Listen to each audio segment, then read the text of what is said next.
തൃശൂർ മുണ്ടത്തിക്കോട് സ്ഫോടനത്തിൽ മരണം 13 തൃശൂരിലെ വെടിക്കെട്ട് പുരയിലുണ്ടായ സ്ഫോടനത്തിലാണ് മരണസംഖ്യ 13 ഉയർന്നിരിക്കുന്നത്. 5 പേരുടെ നില ഗുരുതരമായി തുടരുകയാണ്. ഇതിൽ 3 പേർ മരിച്ചവരിൽ 3 പേർ സ്ത്രീകളാണ്. അങ്ങനെ 3 സ്ത്രീകൾ ഉൾപ്പെടെ 13 പേർ മരിച്ചു എന്നതാണ് മനസ്സിലാകുന്നത്.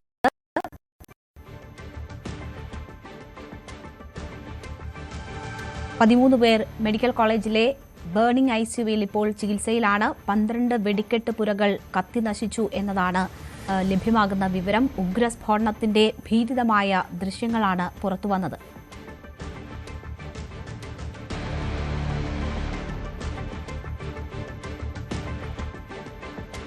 ഉച്ചയ്ക്ക് 2:30 ആദ്യ സ്ഫോടനം ഉണ്ടാകുന്നത്. ഏതാണ്ട് 40ഓളം പേർ അവിടെ വിവിധ വെടിപ്പുരകളിലായി ജോലിയിൽ ഉണ്ടായിരുന്നു എന്നാണ് മനസ്സിലാകുന്നത്. എല്ലാ തൊഴിലാളികളും മലയാളികളാണ്.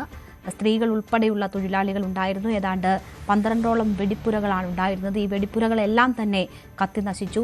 തൃശൂർ പൂരത്തിന് വേണ്ടുന്ന തൃശൂർ പൂരത്തിന് വേണ്ടുന്ന വെടിക്കെട്ട് സാമഗ്രികൾ ഉണ്ടാക്കുന്ന വെടിപ്പുരകളായിരുന്നു ഇത്. അവിടെ എല്ലാ വെടിപ്പുരകളും കത്തിനശിച്ചു. എന്നാൽ തുടർ സ്ഫോടനങ്ങൾ ഉണ്ടായത് ആദ്യ മണിക്കൂറുകളിൽ രക്ഷാപ്രവർത്തനത്തിന് വലിയ തടസ്സമായി. പിന്നീട് വൈകുന്നേരത്തോടുകൂടിയാണ് രക്ഷാപ്രവർത്തകർക്ക് വെടിക്കെട്ട് പുരകൾ ഉണ്ടായിരുന്ന ഇടത്തേക്ക് എത്തി രക്ഷാപ്രവർത്തനം സാധ്യമായത്. എന്നാൽ രക്ഷാപ്രവർത്തനം പുരോഗമിക്കുന്നതിനിടെ 7:30 ശേഷം വീണ്ടും സ്ഫോടനമുണ്ടായത് വലിയ പരിഭ്രാന്തി ഉണ്ടാക്കി. എന്തായാലും ഇപ്പോൾ വീണ്ടും രക്ഷാദൗത്യം അവിടെ തുടരുന്നു എന്നതാണ് മനസ്സിലാകുന്നത്. വലിയ കനത്ത പുകയും തീ ആളിപ്പടരുന്നതും ഒപ്പം തന്നെ തുടർ സ്ഫോടനങ്ങൾ ഉണ്ടാകുന്നതുമാണ് വലിയ രീതിയിൽ രക്ഷാപ്രവർത്തനത്തിന് ആദ്യ മണിക്കൂറുകളിൽ തടസ്സം സൃഷ്ടിച്ചത്. ഇപ്പോൾ ഏറ്റവും ഒടുവിൽ പുറത്തുവരുന്ന വിവരമനുസരിച്ച് 13 പേരുടെ മരണമാണ് സ്ഥിരീകരിച്ചിരിക്കുന്നത്. അപകടത്തിൽ പരിക്കേറ്റവർക്ക് എല്ലാവിധ ചികിത്സാ സഹായങ്ങളും ലഭ്യമാക്കാൻ സർക്കാർ സംവിധാനങ്ങളെ സജ്ജമാക്കാൻ മുഖ്യമന്ത്രി പിണറായി വിജയൻ ചീഫ് സെക്രട്ടറിക്ക് നേരിട്ട് നിർദ്ദേശം നൽകി. സംസ്ഥാനത്തിന് പുറത്തുനിന്നും വിദഗ്ധ ഡോക്ടർമാരുടെ സേവനം ഉപയോഗപ്പെടുത്താനുള്ള സാഹചര്യം ഉണ്ട് എങ്കിൽ പ്രയോജനപ്പെടുത്തണം എന്ന ഒരു നിർദ്ദേശവും മുഖ്യമന്ത്രി നൽകിയിരുന്നു. അപകടത്തിൽ വിശദമായ മജിസ്റ്റീരിയൽ അന്വേഷണത്തിന് ഉത്തരവിട്ട് ജില്ലാ കളക്ടർ സബ് ഡിവിഷണൽ മജിസ്ട്രേറ്റായ തൃശൂർ RDOയ്ക്കാണ് അന്വേഷണത്തിന്റെ ചുമതല നൽകിയിരിക്കുന്നത്. അപകടത്തിന്റെ കാരണവും അതിന്റെ അനന്തരഫലങ്ങളും വിശദമായി അന്വേഷിക്കാനാണ് കളക്ടർ നിർദ്ദേശിച്ചിരിക്കുന്നത്. സംസ്ഥാന സർക്കാർ രക്ഷാപ്രവർത്തനങ്ങൾക്ക് 50 ലക്ഷം രൂപ അടിയന്തരമായി അനുവദിച്ചു. പോലീസ്, ഫയർ ആൻഡ് റെസ്ക്യൂ, ആരോഗ്യ വകുപ്പുകളുടെ എല്ലാ സംവിധാനങ്ങളെയും റവന്യൂ, ദുരന്ത നിവാരണ വകുപ്പുകളെയും ഏകോപിപ്പിച്ചുള്ള പ്രവർത്തനങ്ങളാണ് ഇപ്പോൾ അവിടെ നടക്കുന്നത്. പ്രവർത്തനങ്ങൾ മോണിറ്റർ ചെയ്യാൻ പ്രത്യേക സംവിധാനവും ഒരുക്കിയിട്ടുണ്ട്. അതിലൊരു 5 പേര് സീരിയസ് ആണ്, ഒരാൾ വെന്റിലേറ്ററിലാണ്. ഡ്രോൺ പരിശോധന, റോബോട്ടിക് പരിശോധനയൊക്കെ ഇന്ന് നടക്കാൻ സാധ്യത. ഡ്രോൺ പരിശോധന ഓൾറെഡി നടക്കുന്നുണ്ടായിരുന്നു. ഈ 5 പേരും ഈ ബേൺ ICUവിലാണോ? അതെ. ഈ ലൈസൻസി ആയിട്ടുള്ള വ്യക്തി ഒരു സ്വകാര്യ ആശുപത്രിയിലാണെന്ന് പറയുന്നത്. അദ്ദേഹത്തിന്റെ അവസ്ഥ എന്താണെന്ന് അങ്ങനെ എന്തെങ്കിലും വിവരങ്ങൾ ലഭിച്ചിട്ടുണ്ടോ? അത് ഞാനൊന്ന് പരിശോധിച്ചിട്ട് പറയാം. എല്ലാവരും ഈ പ്രദേശത്തുള്ള ആളുകൾ തന്നെയാണോ, തൊഴിലാളികളെല്ലാം? അതിന്റെ കാറ്റഗറി തിരിച്ചിട്ടുള്ള കണക്ക് നമ്മൾ എടുത്തിട്ടില്ല. എല്ലാവരും ഈ പ്രദേശത്തുള്ള ആളുകൾ തന്നെയാണോ, അതോ ദൂര സ്ഥലങ്ങളിൽ നിന്നുള്ള? അതെല്ലാം നമുക്കിനി ആളുകളെ തിരിച്ചറിഞ്ഞ് റിലേറ്റീവ്സിന്റെ അടുത്തൊക്കെ സംസാരിച്ചിട്ട് മാത്രമാണ് ഫർദർ ഡീറ്റെയിൽസ്. 7 പേരാണ് നമുക്ക്. ബാക്കിയുള്ള 5 മൃതദേഹം ആവശ്യമാണ്. നമ്മൾ ഇന്ന് വേർപെട്ടവരുടെ വേർപാടിൽ ഏറ്റവും വലിയ രൂപത്തിലുള്ള അഗാധമായ ദുഃഖം ഗവൺമെൻറ്റിന് വേണ്ടി രേഖപ്പെടുത്തുകയാണ്. തുടർന്ന് അവരുടെ പോസ്റ്റ്മോർട്ടം നടത്തി ബോഡികൾ ബന്ധുക്കൾ കൂട്ടിക്കൊടുക്കാൻ ആവശ്യമായ പണി ഇപ്പം തന്നെ ആരംഭിക്കുകയും ചെയ്തു കഴിഞ്ഞിരിക്കുന്നു. ഇപ്പം തുടങ്ങിക്കഴിഞ്ഞു, പോസ്റ്റ്മോർട്ടം തുടങ്ങിക്കഴിഞ്ഞു. കാരണം സാധാരണഗതിയിൽ നമ്മുടെ പോസ്റ്റ്മോർട്ടത്തിൻ്റെ ഇപ്പോഴത്തെ നിലവിലുള്ള ഓർഡർ അനുസരിച്ച് 9 to 4 ആണ് ഫോറൻസിക് ടൈം. അതൊന്നും നോക്കാതെ ഇപ്പോൾ ഇവിടെ തന്നെ നമ്മൾ കണ്ടു ഒരു മാസ് കാഷ്വാലിറ്റി കൈകാര്യം ചെയ്യുന്ന രംഗം ഈ മെഡിക്കൽ കോളേജ് മാതൃകാപരമായിട്ടാണ് ഈ മാസ് കാഷ്വാലിറ്റി കൈകാര്യം ചെയ്തിരിക്കുന്നത്. അത് അഭിനന്ദിക്കാതിരിക്കുക. എല്ലാ ഡോക്ടേഴ്സും ഇവിടെ അത്രയൊരു സംഭവം ഉണ്ടായി എന്നുള്ള വിവരം മെസ്സേജ് കിട്ടിയപ്പോൾ തന്നെ എല്ലാ ഹെഡ് ഓഫ് ദി ഡിപ്പാർട്ട്മെൻറ്റും എല്ലാ ഡിപ്പാർട്ട്മെൻറ്റുകളും ഏകോപിപ്പിച്ച് അതിലെ സീപ്പർമാർ മുതൽ ഡോക്ടർമാർ വരെയുള്ളവരെ ഒന്നിച്ചൊരു ടീമായി അണിനിരന്നപ്പോഴാണ് വളരെ പെട്ടെന്ന് എല്ലാവർക്കും ചികിത്സ കൊടുക്കാൻ കഴിഞ്ഞത്. അതേപോലെ തന്നെ വന്ന ബോഡികൾ ഇപ്പം തന്നെ കൃത്യമായി ഐഡൻറ്റിഫൈ ചെയ്തതൊക്കെ പോസ്റ്റ്മോർട്ടം നടത്താനുള്ള രൂപത്തിലേക്ക് രാത്രി തന്നെ അവർ ഈ കാര്യങ്ങൾ സാധാരണഗതി ചെയ്യാറില്ലാത്ത കാര്യം ഇപ്പോൾ ചെയ്തു തുടങ്ങിയിരിക്കുന്നു. ഇപ്പം ഞങ്ങൾ ആ പയ്യനോട് ചോദിച്ചപ്പോൾ പറഞ്ഞ വിവരമേ ഉള്ളൂ. ആ കൊച്ചു പറഞ്ഞത് ഒരു 42 പേര് കാണുമെന്നാണ് സൂചിപ്പിച്ചത് ഒരു സംഭവം. പക്ഷേ അതെല്ലാം കൃത്യമായി ഇനി നമുക്കതിലെ ഓരോന്നും കണക്കെടുത്ത് കിട്ടിയെങ്കിലേ അത് അതുകൊണ്ട് ഞാൻ രാവിലെ തന്നെ അത് വിശദമായി അന്വേഷിച്ച് പറയാം. 7 പേരുടെ മരണമാണ് നേരത്തെ സ്ഥിരീകരിച്ചത്. ഇതിന് 8 പെട്ടെന്ന് പറഞ്ഞ് ഒരാളെ കൂടെ ഐഡൻറ്റിഫൈ ചെയ്തിരിക്കുന്നു ചെയ്തുകൊണ്ട്. അതെ, ബോഡി അവശിഷ്ടങ്ങൾ കിട്ടിയത് അതിൽ നിന്ന് ഐഡൻറ്റിഫൈ ചെയ്തു ആളാരാണെന്ന്. അങ്ങനെയാണ് 8 എണ്ണം പറഞ്ഞത്. ബാക്കിയുള്ളത് പാർട്സാണ്. അതോടെ നോക്കി DNA ടെസ്റ്റ് നടത്തിയതിന് ശേഷം സ്ഥിരീകരിക്കും. അല്ല, മറ്റ് ചെറിയ ചെറിയ പരിക്ക് പറ്റിയുള്ള വേറെ ഉണ്ട്. ഞങ്ങൾ ICയിലുള്ള 10 പേരുടെ കാര്യമാണ് പറഞ്ഞത്. എന്തോ ആദ്യം അവിടുത്തെ പ്രാഥമിക ആശുപത്രിയിൽ കയറി ചെറിയ പരിക്കുള്ളവരെ കാണിക്കാൻ വേണ്ടി പോയിരുന്നതായി ഇവർ സൂചിപ്പിച്ചു. പ്രധാനപ്പെട്ട പരിക്കുകളുള്ളവരെല്ലാം മെഡിക്കൽ കോളേജിലേക്ക് തന്നെയാണ് കൊണ്ടുവന്നിട്ടുള്ളത്. അതിൽ ഇപ്പോൾ ഈ പറഞ്ഞ ഞങ്ങൾ സൂചിപ്പിച്ച 10 പേരാണ്. ആ 10 പേരിൽ ഒരു ബിലോ 50 മാത്രം പൊള്ളലിൻ്റെ പെർസെൻറ്റേജ് ഉള്ളത് 2-3 പേരുള്ളൂ. ബാക്കി എബവ് 50ആണ്. അതെ, അതിൽ 2 പേര് വെന്റിലേറ്റർ, 3 പേർ ഗുരുതരം. ഇതാണ്. യെസ്. മന്ത്രി വി എൻ വാസവൻ മാധ്യമങ്ങളെ കാണുകയായിരുന്നു. ഇപ്പോൾ തന്നെ പോസ്റ്റ്മോർട്ടം നടപടികൾ തൃശൂർ മെഡിക്കൽ കോളേജിൽ ആരംഭിച്ചിരിക്കുന്നു എന്ന കാര്യമാണ് അദ്ദേഹം സൂചിപ്പിച്ചത്. പ്രോട്ടോകോൾ പ്രകാരം 4 മണിവരെയാണ് സമയമെങ്കിലും അതൊന്നും നോക്കാതെ ഇപ്പോൾ തന്നെ പോസ്റ്റ്മോർട്ടം നടപടികൾ ആരംഭിച്ചിട്ടുണ്ട് എന്ന് പറയുന്നു. 8 പേരെ തിരിച്ചറിഞ്ഞിട്ടുണ്ട്. മറ്റ് മൃതദേഹങ്ങൾ തിരിച്ചറിയാൻ പറ്റാത്ത നിലയിലാണ് എന്ന കാര്യം സൂചിപ്പിക്കുന്നുണ്ട്. ICUവിൽ ഉള്ളതിൽ പലരുടെയും നില ഗുരുതരമാണ് എന്ന സൂചന കൂടി അദ്ദേഹം നൽകുന്നുണ്ട്. 50%-ലധികം പൊള്ളലേറ്റവരുണ്ട് എന്ന് പറയുന്നു. വലിയൊരു ദുരന്തമാണ് ഇന്ന് ഉച്ചയോടുകൂടി കേരളത്തിൽ തൃശ്ശൂരിൽ മുണ്ടക്കത്തോടുണ്ടായിരിക്കുന്നത്. പ്രധാനമന്ത്രി ഉൾപ്പെടെയുള്ളവർ ഇതിൽ അനുശോചനം രേഖപ്പെടുത്തിയിരിക്കുന്നു. പരിക്കേറ്റവർ എത്രയും വേഗം സുഖം പ്രാപിക്കട്ടെ എന്ന് പ്രാർത്ഥിക്കുന്നതായി അദ്ദേഹം എക്സിൽ കുറിച്ചു. അപകടത്തിൽ മരിച്ചവരുടെ കുടുംബാംഗങ്ങൾക്ക് പ്രധാനമന്ത്രിയുടെ ദേശീയ ദുരിതാശ്വാസ നിധിയിൽ നിന്ന് 2 ലക്ഷം രൂപ വീതം ധനസഹായം പ്രഖ്യാപിച്ചിട്ടുണ്ട്. പരിക്കേറ്റവർക്ക് 50,000 രൂപ നൽകുമെന്നും പ്രധാനമന്ത്രി എക്സിലൂടെ അറിയിച്ചു. രാഹുൽ ഗാന്ധി, ലോക്സഭാ പ്രതിപക്ഷ നേതാവ് രാഹുൽ ഗാന്ധി ഉൾപ്പെടെയുള്ളവർ ഇതിൽ അനുശോചനം രേഖപ്പെടുത്തി. ഇപ്പോൾ നവമി ദിനേശ് ഏറ്റവും പുതിയ വിവരങ്ങളുമായി അവിടെ നിന്ന് ചേരുകയാണ്. നവമി, ഏറ്റവും ഒടുവിൽ മന്ത്രി വി എൻ വാസവനാണ് മാധ്യമങ്ങളെ കണ്ടത്. അദ്ദേഹം പറയുന്നത് പോസ്റ്റ്മോർട്ടം നടപടികൾ ആരംഭിച്ചിട്ടുണ്ട് എന്നതാണ്. 40 പേരോളം ഉണ്ടായിരുന്നു എന്ന് നമ്മൾ കരുതിയിടത്ത് ഇപ്പോൾ 42 പേർ അവിടെ ഉണ്ടായിരുന്നു എന്നതിൻ്റെ ഒരു സ്ഥിരീകരണം കൂടിയാണ് മന്ത്രി നൽകുന്നത്. മറ്റെന്തൊക്കെ കാര്യങ്ങളാണ് അദ്ദേഹം സൂചിപ്പിച്ചത്?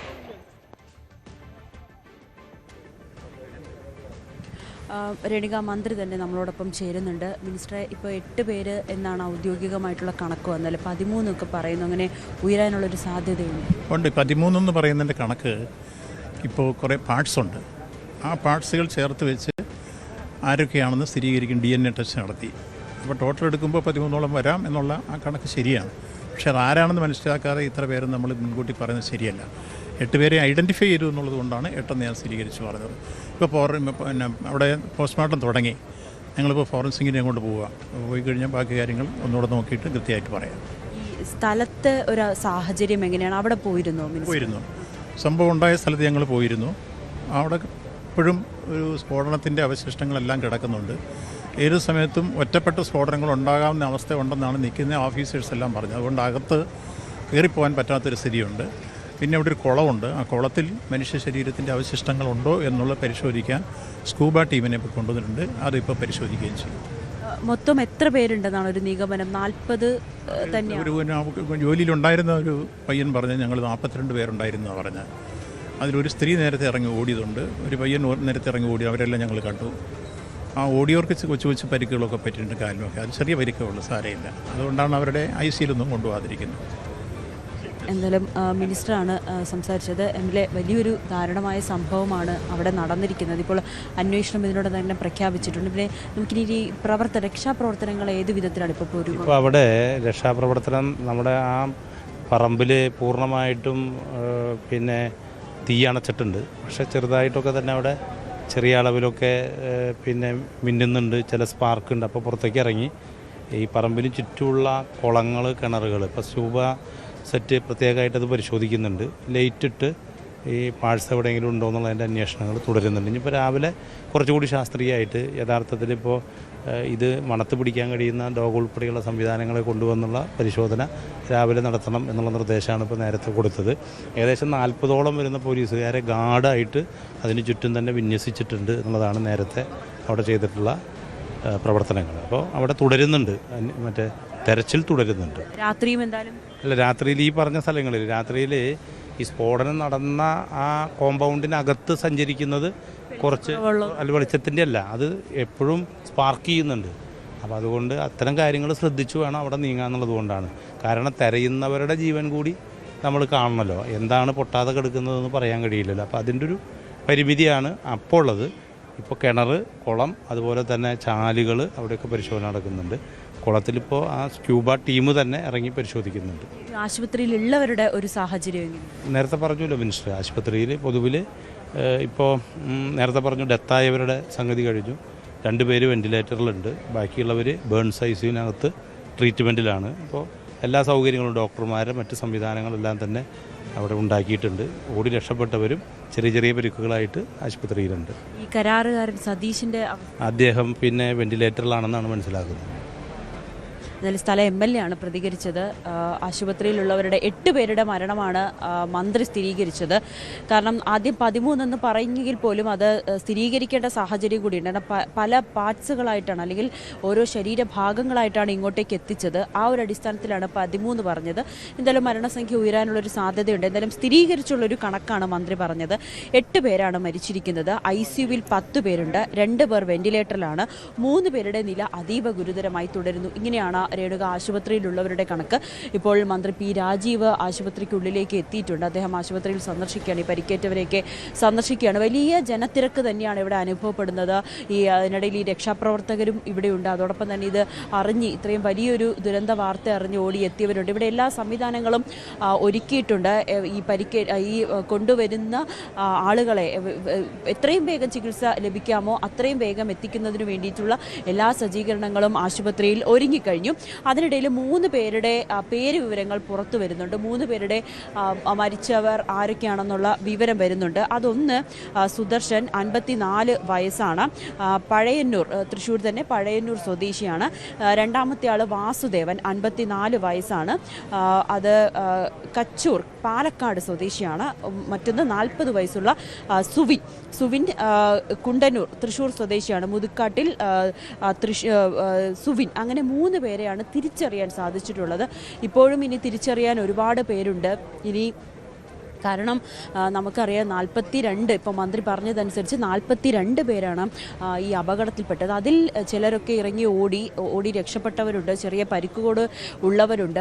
പക്ഷേ ഇനിയും ആളുകളെ കണ്ടെത്തേണ്ടതുണ്ട്. ഏകദേശം ഒരു 20ഓളം ആളുകളെ കണ്ടെത്തേണ്ട ഒരു സാഹചര്യമാണ് നിലനിൽക്കുന്നത്. അതുകൊണ്ട് തന്നെ ഈ മന്ത്രി പറഞ്ഞതനുസരിച്ചാണെങ്കിൽ ഈ ശാലയ്ക്ക്, അതായത് ഈ പടക്ക നിർമ്മാണ ശാലയിലുണ്ടായ അപകടം, അവിടെ ഇപ്പോഴും തീ അണയ്ക്കാൻ സാധിച്ചിട്ടില്ല എന്നുള്ളതാണ് ഏറ്റവും പ്രധാനപ്പെട്ട കാര്യം. തീ അണച്ചിട്ടില്ല. അതുകൊണ്ട് തന്നെ രക്ഷാപ്രവർത്തനത്തിന് വലിയൊരു തടസ്സം നേരിടുന്നു എന്നുള്ളത് ഒരു വലിയ വെല്ലുവിളിയായി തന്നെ മുന്നിൽ നിൽക്കുന്നുണ്ട്. എപ്പോൾ വേണമെങ്കിലും അവിടെ സ്ഫോടനമുണ്ടാകാം. അതുകൊണ്ട് രക്ഷാപ്രവർത്തനത്തിൽ എത്തുന്നവരുടെയും ജീവന് വലിയ വിലയുണ്ട്. അതുകൊണ്ട് തന്നെ അവർ ആ ഒരു സൂക്ഷ്മതയോടുകൂടി തന്നെയാണ് അവിടെ പരിശോധനകൾ നടത്തുന്നത്. എത്രയും വേഗം ആളുകളെ അല്ലെങ്കിൽ ഈ ശരീരങ്ങൾ പുറത്തേക്ക് എത്തിക്കുക എന്നൊരു ലക്ഷ്യം തന്നെയാണ് മിനിസ്റ്റർ പറഞ്ഞത്. രാത്രി രക്ഷാപ്രവർത്തനം നടത്താനുള്ള സജ്ജീകരണങ്ങളുണ്ടോ, അതിനുള്ള നീക്കമുണ്ടോ? അപകട സാധ്യതയുണ്ട് എന്ന് MLA ഉൾപ്പെടെയുള്ളവർ പറയുമ്പോൾ ഇനിയുള്ള മണിക്കൂറുകളിൽ എന്ത് ചെയ്യാനാണ് തീരുമാനിച്ചിട്ടുള്ളത്?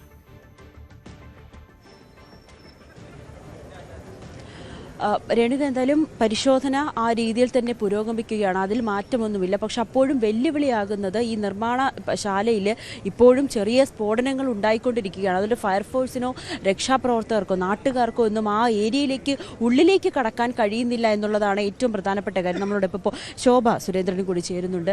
വലിയ ദാരുണമായ സംഭവം തന്നെയാണ്. നമ്മൾ എത്രയേറെ ആകാംക്ഷയോടെ കാത്തിരിക്കുന്ന ഒരു തൃശ്ശൂർ പൂരം, അത് വലിയൊരു ദുരന്തത്തിലാണ് കലാശിച്ചിരിക്കുന്നത്. എല്ലാവർക്കും പറയാൻ സാധിക്കാത്ത അത്രയും വലിയൊരു ദുരന്തം അത് സംഭവിച്ചു എന്നുള്ളത് അത്യന്തം വേദനയോടുകൂടിയാണ് എല്ലാവരും നോക്കുന്നത്. പക്ഷേ ഏത് സാഹചര്യത്തിലാണ് അത് ഉണ്ടായത് എന്നതിനെക്കുറിച്ചെല്ലാം തന്നെ നമ്മുടെ മുന്നിൽ പുറത്തു വരാനിരിക്കുന്നതേ ഉള്ളൂ. ഏതാണെങ്കിലും ശരി, തൃശ്ശൂർ ജില്ലയെ, കേരളത്തിൻ്റെ സാംസ്കാരിക നഗരിയെ പിടിച്ചുലയ്ക്കുന്ന എല്ലാ മനുഷ്യരെയും ദുഃഖത്തിലാഴ്ത്തിയിട്ടുള്ള വലിയ വേദനാജനകമായിട്ടുള്ള ഒരു അനുഭവമാണ് ഇപ്പോൾ നമ്മൾ ഓരോരുത്തരും ഫേസ് ചെയ്തുകൊണ്ടിരിക്കുന്നത്. തീർച്ചയായിട്ടും എന്ത് പ്രതികരിക്കണമെന്നറിയാത്ത ഒരു സാഹചര്യത്തിലാണ് ഞാനും നിൽക്കുന്നത്. ഇത് ഞങ്ങളുടെയൊക്കെ ജന്മനാടാണ്. വലിയ ദുഃഖമാണ്. ഈ സംഭവ സ്ഥലം സന്ദർശിച്ചിരുന്നു? ഇല്ല, ഞാൻ ഇപ്പം ഞങ്ങളെല്ലാവരും ചേർന്ന് അവിടെ പോകുന്നുണ്ട്. കുറച്ച് പേരവിടെ ഉണ്ട്, പക്ഷെ മെഡിക്കൽ കോളേജിലാണ് നിൽക്കുന്നത്. എന്തായാലും വലിയ വേദനയാണ്. കേരളം മുഴുവനും ആകെ സങ്കടക്കടലായിരിക്കുകയാണ്, ഞെട്ടിയിരിക്കുകയാണ് ഈ വാർത്ത കേട്ട്. നമ്മൾ തൃശ്ശൂർ പൂരത്തിനു വേണ്ടി എല്ലാവരും കാത്തിരിക്കുകയാണ്, ആ ഒരു ദിവസത്തിനു വേണ്ടി. അതിൻ്റെ ആഘോഷങ്ങളും അതിൻ്റെ ഒരുക്കങ്ങളും ഒക്കെ പുരോഗമിക്കുന്നതിനിടയിലാണ് ഇത്രയും വലിയൊരു ദുരന്തം ആ നാടിനെ തേടിയെത്തിയത്. അപ്രതീക്ഷിതമായി, ഒട്ടും പ്രതീക്ഷിക്കാതെ വർഷങ്ങളായി അവിടെ ഈ പടക്കശാല ഉള്ളതാണ്. അവിടെ ഇതിനു വേണ്ടിയിട്ടുള്ള തയ്യാറെടുപ്പുകളൊക്കെ നടത്തുന്നതാണ്. പക്ഷേ ഇത്തവണ ഈ സംഭവിച്ചു എന്ന് പറയുന്നത് ഏറെ ഞെട്ടലോടുകൂടി തന്നെയാണ് കേരളം കേട്ടത്, നമ്മൾ ഓരോരുത്തരും കേട്ടത്. എന്തായാലും ഇപ്പോൾ രക്ഷാപ്രവർത്തനങ്ങൾ പുരോഗമിച്ചുകൊണ്ടിരിക്കുകയാണെന്നാണ് മന്ത്രി അടക്കം പറയുന്നത്. അതിലിപ്പോഴും വെല്ലുവിളിയായി തുടരുന്നത് രേണുക, ഈ പടക്കശാലയിലെ തീ ഇപ്പോഴും പുകയുന്നുണ്ട്, സ്ഫോടന വസ്തുക്കൾ ഓരോന്നായി പൊട്ടുന്നുണ്ട്. അത് കൃത്യമായി എത്രയുണ്ടെന്നൊന്നും കണക്കാക്കാൻ കഴിയാത്തൊരവസ്ഥയാണ്. അതുകൊണ്ട് തന്നെയാണ് ഈ ഫയർഫോഴ്സ് ആയിക്കോട്ടെ, രക്ഷാപ്രവർത്തകരായിക്കോട്ടെ ആ ഒരു സാഹചര്യത്തിൽ ഇപ്പോഴും നിലനിൽക്കുന്നത്. എന്ത് ചെയ്യണമെന്നറിയാതെ അവിടെ എത്തി ഈ തീ അണയ്ക്കാനുള്ള ശ്രമങ്ങൾ നടത്തുന്നുണ്ടെങ്കിൽ പോലും ഇടയ്ക്കിടയ്ക്ക് ഇത് പൊട്ടിത്തെറിക്കുന്നതാണ് ഒരു വെല്ലുവിളിയായി മാറിയിരിക്കുന്നത്. അതിൻ്റെ ഉള്ളിൽ ഇനി എത്ര പേര് കുടുങ്ങിക്കിടപ്പുണ്ട്, അല്ലെങ്കിൽ എത്ര പേരെ ഇനി നമുക്ക് കണ്ടെത്താൻ സാധിക്കുന്നുണ്ടെന്നാണ് ഇപ്പോൾ അറിയേണ്ടത്. സമീപ പ്രദേശത്തുള്ള, അതായത് ഒരു കുളമുണ്ട് അതിൻ്റെ അടുത്ത് തന്നെ, ആ കുളത്തിലൊക്കെ മൃതശരീരം അല്ലെങ്കിൽ ഓരോ ഭാഗങ്ങൾ, ശരീരഭാഗങ്ങൾ കണ്ടെത്തിയിട്ടുണ്ടെന്ന് മന്ത്രി പറയുന്നുണ്ട്. രേണുക, നമുക്ക് ദൃശ്യങ്ങൾ കാണാം. ആംബുലൻസിൽ ഓരോ വ്യക്തികളെ കൊണ്ടുവരികയാണ്. വളരെ ദയനീയമായിട്ടുള്ള, അല്ലെങ്കിൽ ഏറെ വിഷമിപ്പിക്കുന്ന കാഴ്ചകൾ തന്നെയാണ് ഇത്. നേരത്തെയൊക്കെ നമ്മൾ ദൃശ്യങ്ങൾ കണ്ടതാണ്. ഓരോ ചാക്കിൽ ആക്കിയിട്ടാണ് ഇങ്ങോട്ടേക്ക് കൊണ്ടുവരുന്നത് ഓരോ മൃത ശരീരങ്ങൾ, മൃത അവശിഷ്ടങ്ങളായിട്ട്. അതായത് ചിന്നിച്ചിതറിയ രീതിയിലാണ് നമ്മുടെ ശരീരം കാണപ്പെടുന്നത്. അതൊക്കെ വളരെ വേദനിപ്പിക്കുന്നതാണ്. അതിനപ്പുറത്തേക്ക് സ്വന്തം ബന്ധുക്കളെ തേടി എത്തുന്ന നിരവധി പേരുണ്ട് ഇവിടെ. അവരെ രക്ഷപ്പെട്ടോ അതോ ഇപ്പോഴും അവിടെ തന്നെയാണോ, കുടുങ്ങിക്കിടക്കുകയാണോ എന്നൊന്നും അറിയാതെ നിരവധി പേരാണ് ഇവിടെ എത്തിയിരിക്കുന്നത്. ആ ഒരു വളരെ വിഷമിപ്പിക്കുന്ന കാഴ്ചകൾ തന്നെയാണ് നമ്മളിപ്പോൾ ഈ തൃശ്ശൂർ മെഡിക്കൽ കോളേജിൽ നിന്നും കാണാൻ സാധിക്കുന്നത്. എന്തായാലും വളരെ രക്ഷാപ്രവർത്തനം ഊർജിതമായി തന്നെ പുരോഗമിക്കുകയാണ്. ഒരു നിമിഷം പോലും പാഴാക്കാതെ എത്രയും വേഗം ആളുകളെ കഴിയുന്നതും രക്ഷിക്കുക എന്നൊരു ഉദ്ദേശം തന്നെയാണ്, അല്ലെങ്കിൽ എത്രയും വേഗം ഇവരെ ഇങ്ങോട്ടേക്ക് എത്തിക്കുക, വേണ്ട ചികിത്സ കൊടുക്കുക എന്നത് തന്നെയാണ് ഇപ്പോൾ ഓരോരുത്തരും മുന്നിലേക്ക് വയ്ക്കുന്നത്. നമുക്ക് ഈ ദൃശ്യങ്ങൾ കാണാം. ഓരോ ശരീരഭാഗങ്ങളായിട്ട് മാത്രമാണ് ഇങ്ങോട്ടേക്ക് കൊണ്ടെത്തിക്കാൻ സാധിക്കുന്നത്. ഒരു ചാക്കിലാക്കി രീതിയിലാണ് ശരീരഭാഗങ്ങൾ. എത്ര ദയനീയമായി, എത്ര വിഷമിപ്പിക്കുന്ന, കണ്ണ് നിറയ്ക്കുന്ന കാഴ്ചകളാണ് രേണുക. ഇതൊക്കെ എങ്ങനെയാണ് മനുഷ്യനിത് കണ്ടു നിൽക്കുക? ഒരു മനുഷ്യൻ്റെ ശരീരം മാത്രം, ഒരു അവയവം മാത്രം എത്തിക്കുന്ന കാഴ്ചകൾ. അങ്ങനെ നിരവധി പേര് ഉറ്റവരെ കാത്തിരിക്കുന്നവരുണ്ട്, അവർക്ക് എന്ത് സംഭവിച്ചു എന്നറിയാതിരിക്കുന്നവരുണ്ട്.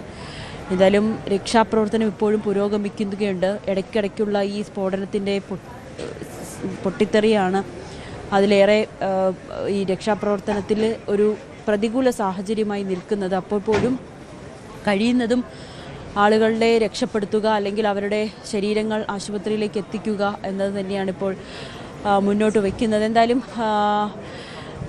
ഈ ഞാനിപ്പോൾ നിൽക്കുന്നത് മെഡിക്കൽ കോളേജിലാണ്, തൃശ്ശൂർ മെഡിക്കൽ കോളേജിലാണ്. ഇവിടെയാണ് ബേൺ ICU ഉണ്ട്, അവിടെ നിരവധി പേർ ചികിത്സയിലുണ്ട്. നേരത്തെ മന്ത്രി പറഞ്ഞത് അനുസരിച്ചിട്ടാണെങ്കിൽ ഔദ്യോഗികമായി 8 പേരുടെ മരണമാണ് സ്ഥിരീകരിച്ചിരിക്കുന്നത്. അതിൽ ICUവിൽ 10 പേരുണ്ട്, 2 പേർ വെന്റിലേറ്ററിൽ, 3 പേരുടെ നില ഗുരുതരമായി തുടരുന്നു. പോസ്റ്റ്മോർട്ടം നടപടികളെല്ലാം തുടങ്ങിക്കഴിഞ്ഞു. കാരണം സമയം പോലും നോൽക്കാൻ, സാധാരണ നമുക്കറിയാം 4 മണിവരെയാണ് പോസ്റ്റ്മോർട്ടം നടപടികൾ അവസാനിക്കുന്നത്. പക്ഷേ ഇന്നത്തെ ഒരു സാഹചര്യത്തിൽ ആ സമയം പോലും വകവയ്ക്കാതെ DNA പരിശോധന അടക്കം പോസ്റ്റ്മോർട്ടം എല്ലാ നടപടികളും പൂർത്തിയാക്കി ബന്ധുക്കൾക്ക് മൃതദേഹം വിട്ടുകൊടുക്കുന്ന രീതിയിലേക്ക് തന്നെയാണ് ഇപ്പോൾ കാര്യങ്ങൾ നടന്നുകൊണ്ടിരിക്കുന്നത്. ഇവിടെ നമ്മൾ ദൃശ്യങ്ങൾ കാണുന്നത് നിരവധി ആളുകളാണ് ഈ വിവരം അറിഞ്ഞ് ഇങ്ങോട്ടേക്ക് ഓടിയെത്തിയതും. വളരെ ദുഃഖത്തോടുകൂടി തന്നെയാണ് എല്ലാവരും നിൽക്കുന്നത്. അപ്രതീക്ഷിതമായി തങ്ങളുടെ നാടിനെ തേടിയെത്തിയ, അല്ലെങ്കിൽ നാടിന് സംഭവിച്ച ഒരു ദുരന്തം അത് സഹിക്കാൻ കഴിയുന്നതിനപ്പുറമാണ്. വലിയ വേദനയോടുകൂടി തന്നെയാണ് ആളുകളെല്ലാവരും ഇവിടെ ഓടിയെത്തിയിരിക്കുന്നത്. അതോടൊപ്പം തന്നെയാണ് ഈ സംഭവ സ്ഥലത്തും ഈ പാടത്തും ഈ സംഭവം നടന്ന, സ്ഫോടനം നടന്ന സ്ഥലത്ത് പോലും ആളുകൾ അത്രയേറെ ഓടിയെത്തി രക്ഷാപ്രവർത്തനങ്ങളെല്ലാം പുരോഗമിക്കുന്നുണ്ട്. ഇപ്പോൾ ഓരോ മന്ത്രിമാരായും രാഷ്ട്രീയ നേതാക്കളായിട്ടും ഇങ്ങോട്ട് എത്തിക്കൊണ്ടിരിക്കുകയാണ്. ഇപ്പോൾ മന്ത്രി ചിഞ്ചുറാണി എത്തുന്ന ദൃശ്യങ്ങളാണ് നമ്മൾ കാണുന്നത്. നേരത്തെ മന്ത്രി പി രാജീവ് അകത്തേക്ക് പോയിട്ടുണ്ട്. അവിടെ സന്ദർശനം നടത്തിക്കൊണ്ട് അദ്ദേഹം ഈ പൊള്ളലേറ്റവരെ സന്ദർശിക്കുകയാണ്. അങ്ങനെ ഓരോ വ്യക്തികളായിട്ട് ഇങ്ങോട്ടേക്ക് എത്തിക്കൊണ്ടിരിക്കുകയാണ്. മന്ത്രി വീണ ജോർജ് അടക്കം അല്പസമയത്തിനുള്ളിൽ ഇങ്ങോട്ടേക്ക് എത്തും എന്നാണ് നമുക്ക് അറിയാൻ സാധിക്കുന്നത്. അങ്ങനെ വളരെ വേദനയോടുകൂടി തന്നെയാണ്, അല്ലെങ്കിൽ അപ്രതീക്ഷിതമായി നാടിനെത്തിയ ഒരു സംഭവം തന്നെയാണ് ഇവിടെ. തീർച്ചയായും രക്ഷാപ്രവർത്തനം ഇപ്പോൾ ആളുകളുടെ വിവരങ്ങളാണ് നൽകിക്കൊണ്ടിരിക്കുന്നത്. മന്ത്രി ആർ ബിന്ദു ഉൾപ്പെടെയുള്ളവർ ഇപ്പോൾ അവിടേക്ക് എത്തിയിരിക്കുന്നു. വലിയ രീതിയിൽ ദുഃഖകരമായ കാഴ്ചകൾ കൂടിയാണ് നമ്മൾ മെഡിക്കൽ കോളേജിന് മുന്നിൽ നിന്ന് കാണുന്നത്. ആംബുലൻസ് ഇപ്പോഴും ശരീരഭാഗങ്ങളുമായി അവിടേക്ക് എത്തുന്നു എന്നത് നമ്മൾ കാണുകയാണ്. നേരത്തെ ഉന്നത വിദ്യാഭ്യാസ മന്ത്രി ആർ ബിന്ദു വിഷയത്തിൽ അനുശോചിച്ച് ഒരു കുറിപ്പും ഇട്ടിരുന്നു. അപ്രതീക്ഷിത അപകടം അത്യന്തം ദൗർഭാഗ്യകരമാണ് എന്ന് മിനിസ്റ്റർ സൂചിപ്പിച്ചിരുന്നു. സ്ഫോടനവുമായി ബന്ധപ്പെട്ട് രക്ഷാപ്രവർത്തനത്തിന് ആവശ്യമായ എല്ലാ നടപടികളും സ്വീകരിച്ചിട്ടുണ്ട്. പരിക്കേറ്റവർക്ക് എല്ലാവിധ മികച്ച ചികിത്സാ സഹായങ്ങളും ഉറപ്പാക്കുമെന്നത് സൂചിപ്പിച്ചിരുന്നു. പോലീസ്, ഫയർ ആൻഡ് റെസ്ക്യൂ, ആരോഗ്യ വകുപ്പുകളുടെ എല്ലാ സംവിധാനങ്ങളെയും റവന്യൂ ദുരന്ത നിവാരണ വകുപ്പുകളെയും ഏകോപിപ്പിച്ചുള്ള പ്രവർത്തനങ്ങളാണ് അവിടെ നടക്കുന്നതെന്നും സൂചിപ്പിച്ചിരുന്നു. ഒപ്പം കൺട്രോൾ റൂം നമ്പരും മന്ത്രി ഷെയർ ചെയ്തിരുന്നു. ഇപ്പോൾ അതിനുശേഷം മിനിസ്റ്റർ ആശുപത്രിയിലേക്ക് എത്തുന്നതാണ് നമ്മൾ കണ്ടത്. നേരത്തെ മന്ത്രി വി എൻ വാസവൻ അവിടെ എത്തിയിരുന്നു. ഈ രാത്രി തന്നെ പോസ്റ്റ്മോർട്ടം നടപടികൾ തുടങ്ങിയെന്ന കാര്യം മിനിസ്റ്റർ സൂചിപ്പിച്ചിരുന്നു. സർക്കാർ ഔദ്യോഗികമായി ഇപ്പോൾ സ്ഥിരീകരിച്ചിട്ടുള്ളത് 8 മരണമാണ്. അത് 8 പേരെ തിരിച്ചറിഞ്ഞ ആളുകളാണ്. അങ്ങനെ തിരിച്ചറിഞ്ഞ 8 പേരുടെ മരണമാണ് സ്ഥിരീകരിച്ചിരിക്കുന്നത്. 13 പേർ മരിച്ചിരിക്കുന്നു എന്ന ഒരു യാഥാർത്ഥ്യമുണ്ട്. അതിൽ 5 പേരെ തിരിച്ചറിഞ്ഞിട്ടില്ല എന്നതാണ് വസ്തുത. അതുകൊണ്ട് തന്നെ അത് ഔദ്യോഗികമായി പ്രഖ്യാപിക്കുന്നില്ല. DNA പരിശോധന ഉൾപ്പെടെ നടത്തിയതിന് ശേഷമായിരിക്കും അത്തരം പ്രഖ്യാപനങ്ങൾ ഉണ്ടാവുക മരിച്ചവരെ സംബന്ധിച്ച്. ഇപ്പോൾ നമ്മൾ ദൃശ്യങ്ങളിൽ കാണുന്നത് നിരവധി പേർ അവിടേക്ക് എത്തിയിരിക്കുന്നതാണ്. ഈ തിരിച്ചറിയാത്ത മനുഷ്യർ, കാണാതായവർ, അതായത് 42 പേർ അവിടെ ഉണ്ടായിരുന്നു എന്നതാണ് പറയുന്നത്. അതിൽ കുറേ പേർ ഓടി രക്ഷപ്പെട്ടിട്ടുണ്ട്. അപ്പോൾ കാണാതായവർ, അവരുടെയൊക്കെ ബന്ധുക്കൾ വലിയ ആശങ്കയോടുകൂടി ആശുപത്രിയിലേക്കും രക്ഷാപ്രവർത്തനം നടക്കുന്നിടത്തേക്കും ഒക്കെ എത്തുന്നുണ്ട്. വലിയ ആശങ്ക. പിന്നെ നാടിനുണ്ടായ വലിയൊരു ദുരന്തം, അതിൽ ദുഃഖിതരായ മനുഷ്യർ, എന്തെങ്കിലും തരത്തിൽ സഹായം ചെയ്യാൻ പറ്റുമോ എന്ന് ആലോചിച്ചുകൊണ്ട് എത്തുന്നവരൊക്കെ നമുക്ക് ദൃശ്യങ്ങളിൽ കാണാം. എന്തായാലും വളരെ വേദനിപ്പിക്കുന്ന ഒരു സംഭവമാണ് ഉണ്ടായത്. അങ്ങേയറ്റം ദാരുണമായ സംഭവം. ഉച്ചയ്ക്ക് 2:40 ആദ്യ സ്ഫോടനം ഉണ്ടാകുന്നത്. അതിനെ തുടർന്ന് അവിടെ ഉണ്ടായിരുന്ന 12 വെടിപ്പുരകളും കത്തി ചാമ്പലായിരിക്കുന്നു. നമ്മൾ ഡ്രോൺ ദൃശ്യങ്ങൾ കണ്ടതാണ്. അവിടെ ഇപ്പോൾ അങ്ങനെയൊന്നും അവശേഷിക്കുന്നില്ല. ആ 12 വെടിപ്പുരകളും കത്തി നശിച്ചിരിക്കുന്നു. ആ പാടം, 2.5 ഏക്കർ വരുന്ന പാടത്തിൻ്റെ 3/4 ഭാഗവും കത്തി നശിച്ചിരിക്കുന്നു. അവിടെ ഉണ്ടായിരുന്ന മനുഷ്യർ ഇനി എത്ര പേർ ബാക്കിയുണ്ട് എന്ന കാര്യത്തിൽ ഇപ്പോഴും കൃത്യത വന്നിട്ടില്ല. കാരണം രക്ഷാപ്രവർത്തനം പൂർണ്ണതോതിൽ നടത്താൻ പറ്റുന്നില്ല. എന്തുകൊണ്ടെന്നാൽ അവിടെ ഇപ്പോഴും സ്ഫോടനങ്ങൾ ഉണ്ടായിക്കൊണ്ടിരിക്കുകയാണ്. രക്ഷാദൗത്യത്തിൽ ഏർപ്പെടുന്നവരുടെ ജീവന് പോലും ഭീഷണിയാകുമെന്ന ഒരു ഘട്ടത്തിലാണ്. ആ രീതിയിൽ വളരെ ശ്രദ്ധിച്ച് മാത്രമേ അവിടങ്ങളിൽ പോകാൻ പറ്റുന്നുള്ളൂ, തെരച്ചിൽ നടത്താൻ പറ്റുന്നുള്ളൂ എന്നതാണ് സാഹചര്യം. എന്തായാലും പ്രധാനമന്ത്രി ഉൾപ്പെടെയുള്ളവർ അനുശോചനം രേഖപ്പെടുത്തിയിരിക്കുന്നു. 13 മരണം സംഭവിച്ചിരിക്കുന്നു.